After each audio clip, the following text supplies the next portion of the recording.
Welcome to the School of Love, the place where miracles are normal.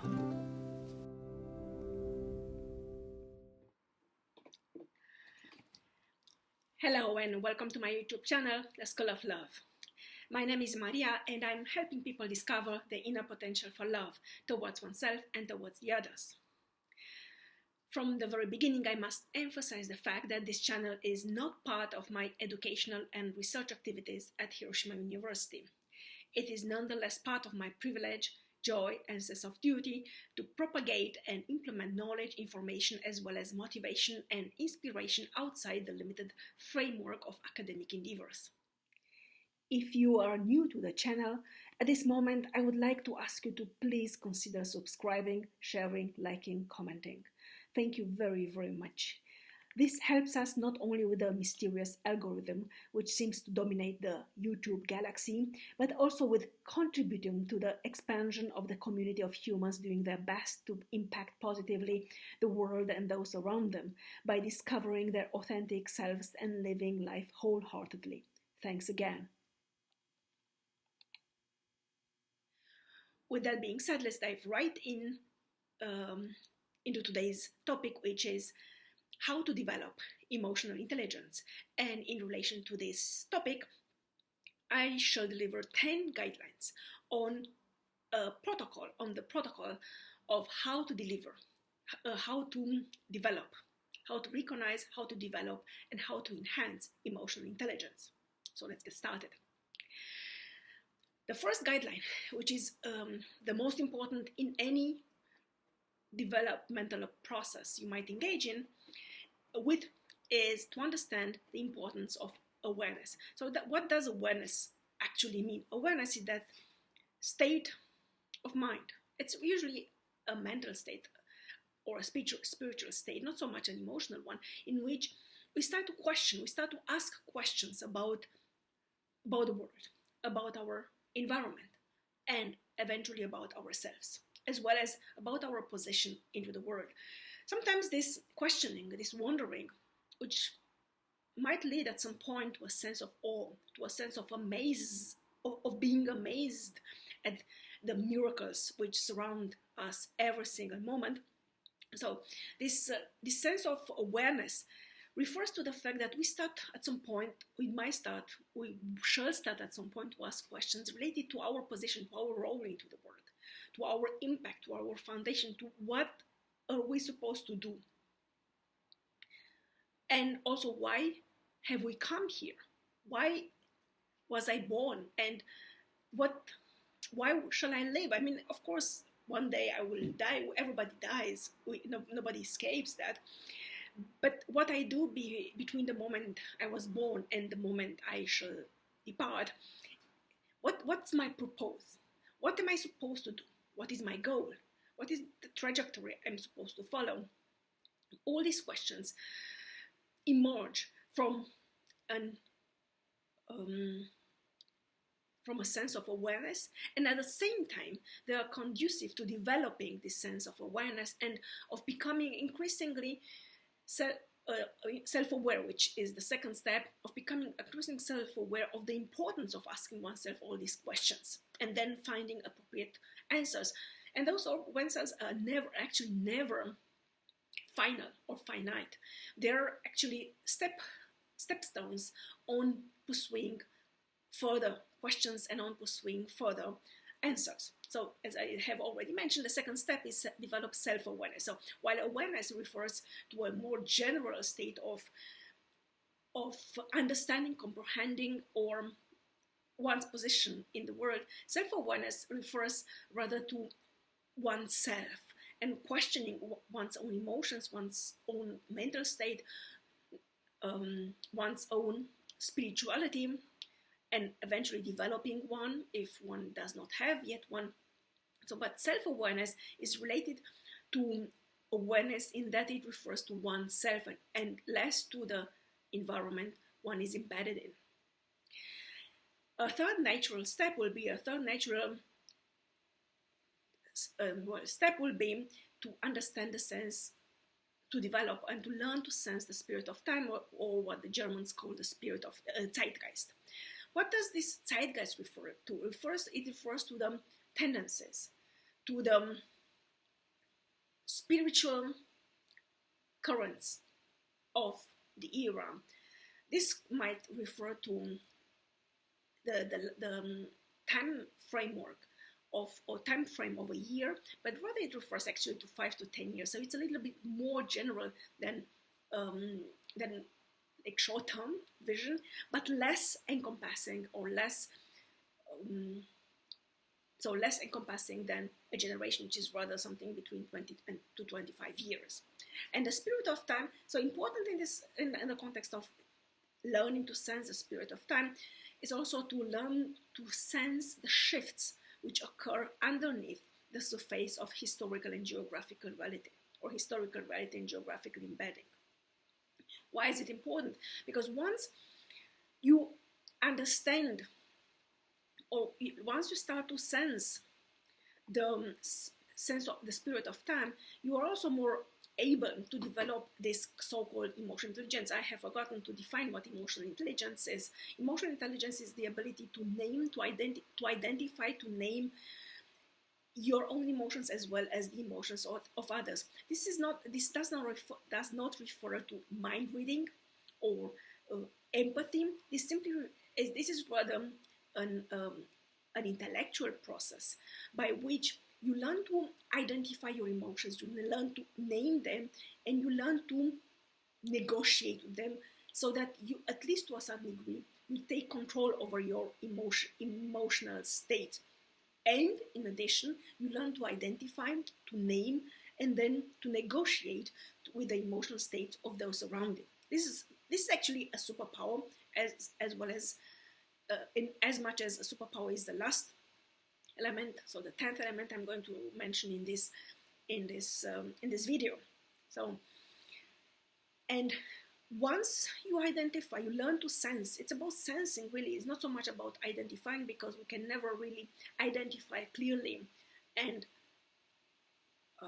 exactly the spirit of time. It's rather ineffable. So this means you can sense it, but you cannot really grasp it. And once you start to do it at a more general level, it will be easier to locate yourself or to position yourself within that spirit of time. And this is how actually identifying and locating and naming your own emotions starts. And in a further step, in step number 4, it is important to understand that the world moves according to specific values, which are kind of immovable, so they do not really change the values themselves. What changes is their position hierarchically within a specific hierarchy of values. So the concept of hierarchy of values, or the syntagm of hierarchy of values, stems from the controversial speaker and psychologist, Professor Dr. Jordan Peterson. And I find it very helpful when talking about emotional intelligence, because what is emotional intelligence and why is it important? It's because it helps us learn about our emotions and deal with our emotions. And we have to learn, and the fact that we ask a question about emotions in the first place is because within this hierarchy of values, the values themselves have not changed. I mean, people have talked and written and sung about emotions for millennia probably, but to turn them into a question, into a subject of research and into something to be taken seriously is actually a development of recent years, maybe decades, but not so much. So psychology and psychoanalysis has been dealing with emotions and this part of ourselves which we do not see, but really focusing on emotions and discovering the fact that actually we can deal with them and we can take, at least to a certain degree, control over our emotions is a development of recent years, and it reflects this paradigm shift within the hierarchies of values, which places emotions on a higher, at a higher status than it has been placed previously. So this is why it's important to understand the spirit of time, to sense the spirit, and not to understand, to sense the spirit of time, and then to see where you locate yourself, where you position yourself, and how you can relate to the values of your time, and how in their specific positionality within the hierarchies of the time, or the hierarchies of the value specific to your time and to your geographical area. And the sixth step, this is turning more practical, is to go and watch a movie. It can be any kind of sort of movie. It can be a new one or an old one, or a movie you like or a movie you do not like, or someone recommended it to you, a movie you have read a review about. So it doesn't really matter the movie, but you should be somehow interested in it. So you shouldn't actually hate it from the very beginning. And within the spectrum, within the framework of the movie, number 7, identify a character.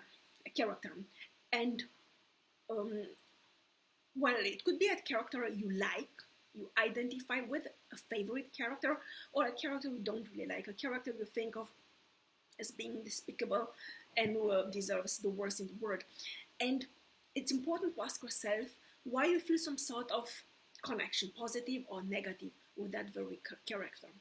Sometimes it's of course, so positive identification with a character, so with a favorite character, is actually more often than not conducive to understanding our own state of mind, our own emotionality. But very often, actually more often than one might think, negative identification is also very powerfully leading to understanding what moves us and why exactly. Because this is the next step, number 8, is to identify some of the emotions the character is displaying. They do it very strongly in movies. To a certain degree, they do it even more strongly in animation works, because it's easier to convey strong emotions by means of characters, by means of figures, by means of images which are not realistically displayed, which are actually artifacts, which are artificial structures, animated as such. And this is why so animation works are so this, think of Disney, or in Japan of Studio Ghibli works, why they're so powerfully impacting our lives. It's because they're not human, and there is some sort of subliminal distance we gain by watching animated works. So identified with some of these emotions, this character you have been either positively or negatively identifying yourself with, and watch those emotions the character is displaying and conveying. So, and observe both the negative and the positive emotions, the strong and the superficial ones, the memorable and the familiar ones.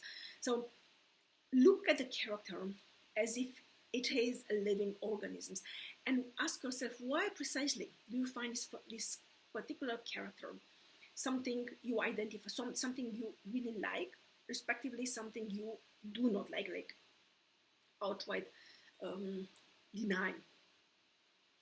And while doing this, you'll observe that there are some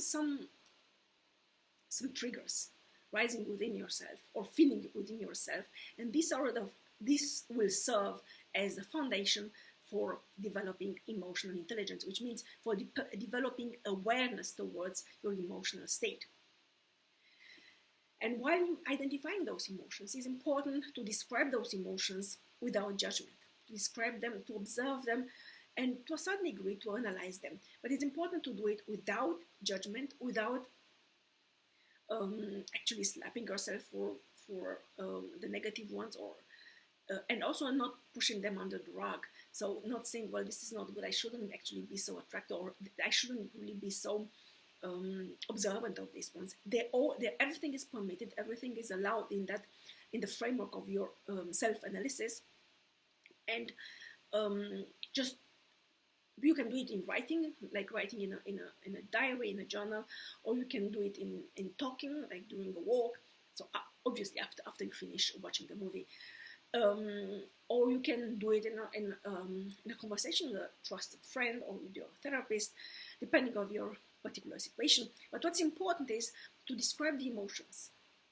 Or you have been seeing with the character without judging them. So accept them wholeheartedly and delve into those emotions. In that way, it's not only that you learn how to describe them, how to identify them, how to cope with them, and how to negotiate with their intensity, but also in time you'll see that you develop a wider range of emotions. So not only anger, sadness, frustration, joy, happiness, contentment, but also something like a sense of awe, as I said, a sense of enthusiasm, a sense of